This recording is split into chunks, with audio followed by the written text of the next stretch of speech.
আমরা অবিচ্ছিন্নটা নির্ণয় করতে চাই, তাহলে অবিচ্ছিন্নটা নির্ণয় করার জন্য নিয়ম হলো কি করব, আমরা এই প্রথম যে ভ্যালুগুলো আছে এগুলো থেকে 0.5 বিয়োগ করে দেব। আর এই যে দ্বিতীয় যে ভ্যালুটা আছে বা সর্বোচ্চ যে ভ্যালুটা আছে এটার সাথে আমরা 0.5 যোগ করে দেব।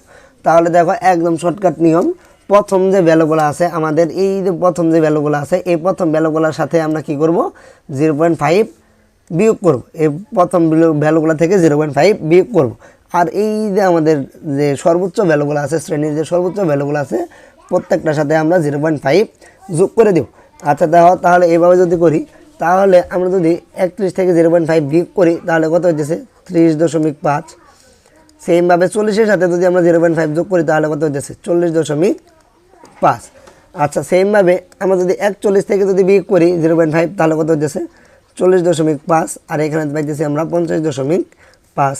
এখানে আমরা পাইতেছি আমরা 50.5 থেকে 60.5।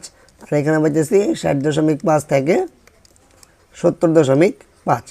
আচ্ছা তাহলে দেখো, তো এইখানে যদি একটু খেয়াল করো তোমরা দেখতে পারতেছো যে এই যে এইখানে যে আমাদের শেষ আর এইখানের শুরু দুইটা কিন্তু সেম। আচ্ছা তারপরে তুমি যদি এটা দেখো এইখানের শেষ এইখানের শুরু কিন্তু সেম, এইখানে শেষ এইখানে শুরু কিন্তু সেম। তার মানে কি অবিচ্ছিন্ন মানে কি, যেটা কোনো